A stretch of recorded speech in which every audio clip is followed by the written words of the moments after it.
আজি আপোনালোকৰ বাবে লৈ আহিছোঁ কবি হেম বৰুৱাদেৱৰ দ্বাৰা ৰচিত এটি কবিতা। কবিতাৰ শিৰোনাম মমতাৰ চিঠি।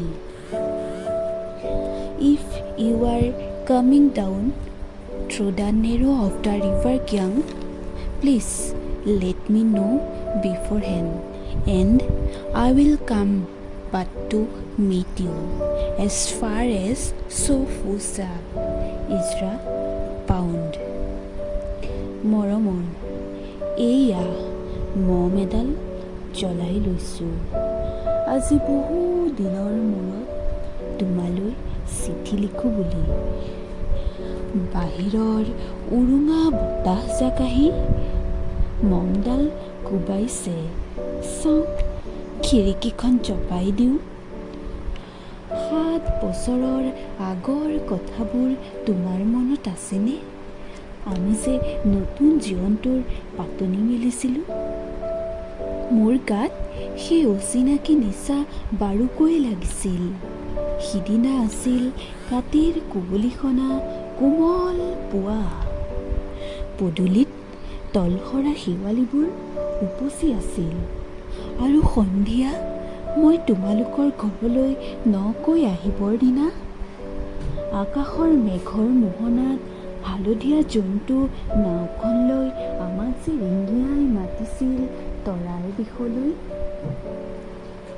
মই লোৱা কঁকালৰ ৰিহাখনলৈ তুমি বাৰু তেনেকৈ কিয় একেথৰে চাইছিলা? মোৰ কেনে লাগিছিল জানা? তুমি যেন কোনোবা দূৰ বিদেশৰ স্বপ্নাতুৰ আলোকৰ মানুহ, আৰু মই যেন তলসৰা এপাহ শেৱালি। সেইদিনা মনসাগৰত মোৰ এৰি অহা আৰু আহি পোৱা অলেখ ঢৌৰ কঁপনি জাগিছিল। তোমাৰ জানো এইবোৰ কথা মনত নাই? আমাৰ দেউতাই যে চিঠিত লিখিছিল, আই তই নতুন ঘৰত হাঁহি মাতি থাকিবি। এইবোৰ 7 বছৰৰ আগৰ কথা।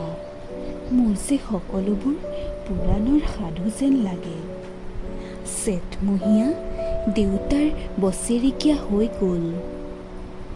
তোমাৰ বাবুল এতিয়া বৰটো হৈছে, তাৰ ওপৰ পাৰিত এধানিমান ডালিম গুটি যেন দাঁত অকণি গজিছে।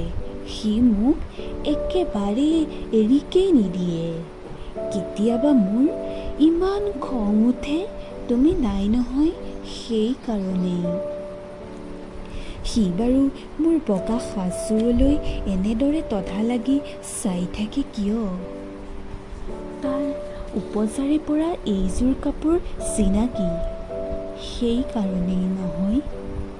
বাবুল এতিয়া বৰটো হৈছে বুজিছা, আৰু ডাঙৰ হ'লে স্কুলত তাক নাম লগাই দিম।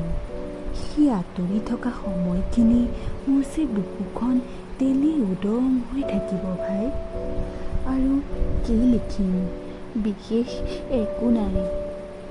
মোৰে শপত, তুমি যিদিনা উলটি আহিবা মোক আগতীয়াকৈ জনাবা দেই। মই ভোগদৈয়েদি ভটিয়াই গৈ বুঢ়া লুইতৰ বুকুৰ পৰা তোমাক ৰিঙিয়াই মাতিম। তুমি যিদিনা উলটি আহিবা মোক আগতীয়াকৈ জনাবলৈ নাপাহৰিবা দেই। মৰম লোবা। ইতি তোমাৰ মমতা। পুনঃ এইবাৰ বুজিছা, মাঘৰ মেজিৰ জুইকুৰা বৰ ৰঙাকৈ জ্বলিছিল। আমাৰ আইতাৰ কলি ছাগলীজনীৰ 2টা পোৱালি জগিছে, এটা শুদ বগা আৰু আনটো পখৰা। ধন্যবাদ।